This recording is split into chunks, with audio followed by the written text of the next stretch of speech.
โอ้เด้เพิ่นมาขมกะเดากินกับลาบนกเต้าคันบ่สิบ่เดามันผิดกฎจราจร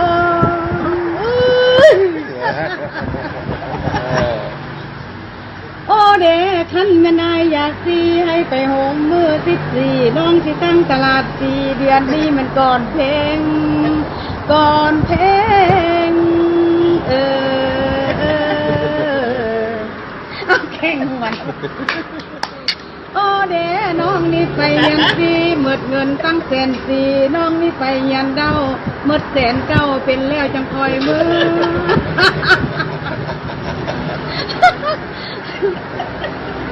โอ้เด้คอยบ่ทอดัดเด้อย่าไปแลสหีเยอะแต่ทั่วมากลิ้นไม่คอยไงกะบ่ตี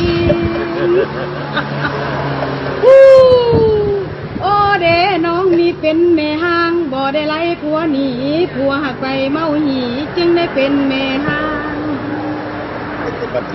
โอ้เด้น้องนี่เป็นแม่ห้างหีบ่เยอะผัวจึงป้าไปห้องหมอเศรษฐาฉีดยาหีต้นโอ้เด้พญาอายแลนมาวีพญาน้องพลายซีพญาอายเปิดเลนคือมัน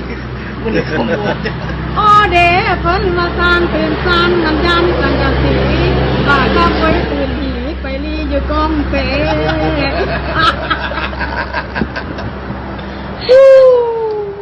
โอ้เด้เพิ่นว่าเฮ็ดกระดานแซ่น้ำกะยังบานบัดว่ายิ้มหีหยานเสือคุยกะยังยุ่ม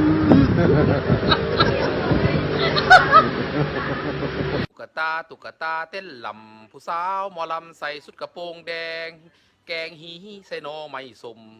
แกงนมใส่ผักกะลำปีหีน้องได้8 กิโลคอยอายโปได้8 กิโลปลายจึก